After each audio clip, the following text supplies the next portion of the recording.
So how did you feel doing the lesson? You know what? I loved it. I love being in front of the classroom. You look very comfortable. I love it. Yeah. It is so much fun. It's so much fun. The funny part of it, as I think I illustrated in my reflection, is that this wasn't originally intended to be one of my lessons that I would submit. Right. So that's one of the fun things, is that this was just some background information to help the students connect more with the Borders story. Right. And Anna, thank God, she just decided, this is cool, I'm going to record it. Lucky. It worked out well. And then I was able to do a lesson plan kind of after the fact. And I put in the parts where she actually did things like the text engineering and the quick write. So that was all connected to the story. All connected to the story. So we were truly collaborating in that. Lovely. Yeah. Yeah. And that's the power of collaboration, isn't it? Absolutely, right? Yeah. One of the things, if we just go through some of the standards, you do look very comfortable up there. Thank you. And you have a really nice interactions with students.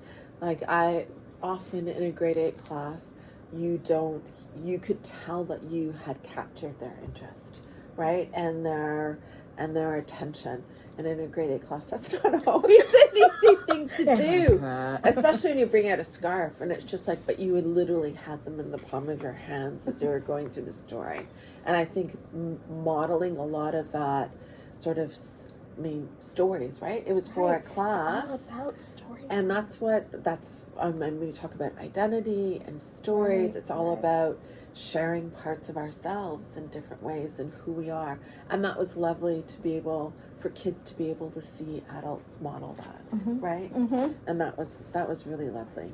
And that was the idea. It was good that you could see that in the video, because that was totally the idea. Yeah. And then you also had lots of visuals. So there were lots of teacher talk, right? Because you were sharing the story, but you did have a lot of visuals to kind of support the teacher talk, right? Yep. What is one thing, because you were telling the story and sharing, you captured their attention. You did have words like Métis up, and what was really interesting for me is my background's not Métis, but I grew up in Canada where we grew, and there was a lot of similarities, but it's really interesting how different places have a different take on them. Yes. Right? So like you said Métis, right? Yeah. Whereas I grew up with the French pronunciation, Métis, right? Which is interesting. It was just like I was even captured, right? What would be, in that class there are some emergent bilinguals. Yes. So what are some things that now you've gone through it, you thought about, what are some things that now looking back you might change to make it more accessible for various levels of proficiency in your classroom? I believe that I would have had some of the words probably translated into Korean. I would have maybe better defined some of the words like heritage, diaspora, maybe even the definition of Métis in their language. I'm also thinking, would have been as much teacher talk, somehow have a way for our emerging multilinguals to I don't know. That's where I need help. I think that's where I need some strategies. One of the standard rules that I try and go for is called the 10-to-2 rule.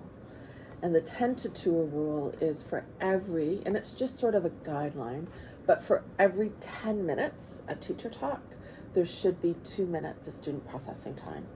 And whatever strategy you have to do that.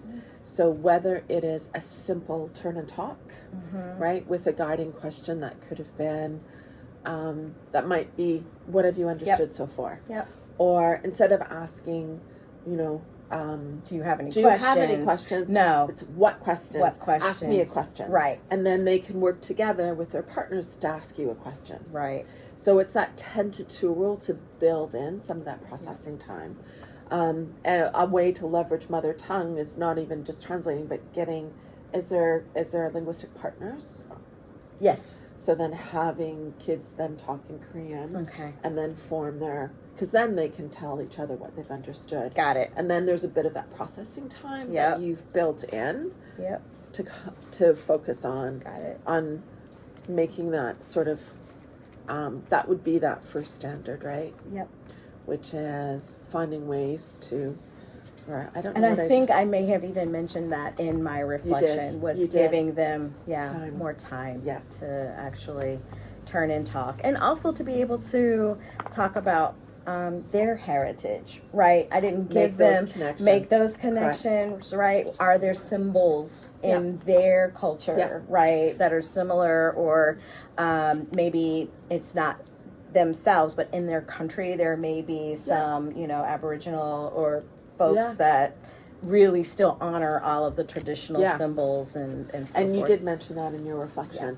Like one of the things, what are some reflections, or you even said taking the scarf and then making it a tangible artifact. Yes, that and you passing it around. Yes, right? yes. Simple little things Little like that things. to pull kids in a little bit more. Exactly. But I think that lesson really did show a lot of that all stories are valued, and that everyone, you have that's that positive classroom environment where there is that respect for different cultures, and you could see the kids had that, and then getting them to make that connections invites them to share their stories in some ways, and hopefully that was like a follow-up lesson. It was actually, because in the quick write they were to think of an item or an object that they could write about that was significant to them or important in their family. So that was part of the quick write. Yeah. And so that then built on it, where that standard is like, that definitely shows respect, and that all stories and all cultures are valued and have a place. And it ties into what the objectives, the learning standards and objectives for their regular English class. Right. Yeah, exactly. And those links were really clear. And I know it wasn't part of it because you had the quick write and it wasn't there. But getting everyone at the end to dance, that I got the sense from talking to you that was spontaneous. That was completely spontaneous. It was the students that wanted to do that. I did not solicit or elicit, for them to do that. They were like, "Can you teach us how to do like the dances like they do at the powwow?" And I was like, "Okay, let's do it. Yeah, come on." That's really powerful when you start off valuing all stories, and that's what I mean by you had captured their imagination and attention, because it was definitely there. And that's sort of when you're looking at sort of inquiry-based learning, that's kind of, you just kind of go with where their focus is, and that had sparked it, and that was a lovely way to end it. Thank you. And it wasn't on video where I actually read my story. No, I figured you did. I did. It wasn't in the clip, but I knew you did, because that was part of it. You had, again, modeled the writing that you wanted the kids to do in the story, and then you gave them the choice. There was lots of choice in that, right? Do you want me to read it? Do you want to take turns reading it? And I think the kids wanted to take turns reading it. They wanted to take turns, and then it ended up, "No, Miss Gina, you read it, and I was like, "Okay, I'll read it." Well, it kind of makes sense, right? Because the idea is you own your own story. Exactly. Those are really powerful ways to model writing. To model sort of how you get started, the pace, the writing process, and then it's also that feedback. So I've done it in the past where we have both teachers, because that's what the power of co-teaching is. They get different models. There's two ones, and then we engage in a feedback session, right? Yep. So I would give, this was scaffolded with sentence frames, and then you give each other feedback and model that whole process. So the kids now have a model not only for the writing process, but also the feedback, right? And how we grow as writers. Guess what? We're going to do that for CERs. That's perfect. We're going to do a science and a social studies, and at different times, but we're going to do both of those, and it'll be like, I think at the same time. So we've been working on that as well. So you kind of have that. It also models that idea that we all are writers, and we can all get better at writing no matter where you are. Exactly. So it's just giving kids and valuing feedback, right? And gives kids a place to start. What else did I want to say? The questions, when you were modeling the questions, right? When you were saying, who do you see? Who might this be? It was like really open-ended questions with the focus on the pictures to really get the kids to make connections. And you highlighted some of the next steps, right? Next steps would have been making connections to other classes. And you mentioned the e-column, which would have been a really good. Wouldn't that be cool? Yeah. Balancing teacher talk to include routines for processing times and building equitable talk structures. So even if a quick turn and talk is an easy one, but there are lots of other ones. Might be ask me a question, or 3, 2, 1 at the end. Like, what are 3 things that you learned? What are 2 important words, and what's 1 question? So another ones are 3, 2, 1. So it's just building that toolkit of different processing strategies and equitable talk structures. You already talked about including words to amplifying the text, and that would have been my feedback as well. And I explained things like diaspora, heritage, even the difference between adopted and adopt. You know, the different words we use it, adopt, right? Missionaries, even the ones where you were talking about, you know, you said we don't know what to call ourselves. And there was a simple little mini lesson there in synonyms, right? And how they all don't quite mean the same thing. So for me, we would never, again, it's so cultural, right, on how things are identified. Like for me, we would never call anyone Indigenous American, ever. For us, the name is First Nations. So and it's all about what the power of words mean and how they connect to identity. So that was also just like a moment just to build in some of that vocabulary and synonyms, but how it connects to identity, right? How people can choose what they want to be called and what that means.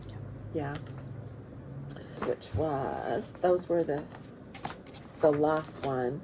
Was differentiation. Mm-hmm. I think that comes across in the writing, right? And that wouldn't have been included in the video, but that quick write, and then the feedback for writing, and then the next steps is really looking at some of the language in that writing and what that explicit instruction and kind of that memoir writing, which I'm sure you would have done in subsequent lessons. Exactly. Perfect. Yeah.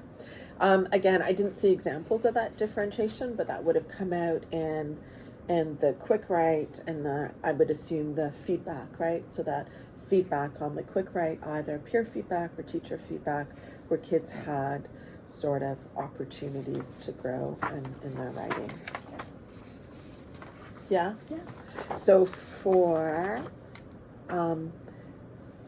so as I go through this, I would have it's really small. Mm-hmm. I don't know why I've got on my... It's way too small. I know. This one, I think for this one, I would do this one would be proficient, right? Yep. I think in terms of like the differentiation, that would have been... Developing? Yeah. Yep. Yeah. Yep. And then I think in this one, like where you had like learning differentiation, that would have been developing. This definitely would have been proficient. Okay. Yeah? Yep. Does that sound perfect? Okay? Yes, okay. Absolutely. So then what I'm going to do is I have this open here now, and I can fill this in. Yay. And I'll either do the written one or I'll do the record feedback, depends where we are. Perfect. So hopefully I'll have that by tomorrow. I appreciate it so much. Thank you. Okay. Yeah. Yeah. So when you can turn that off.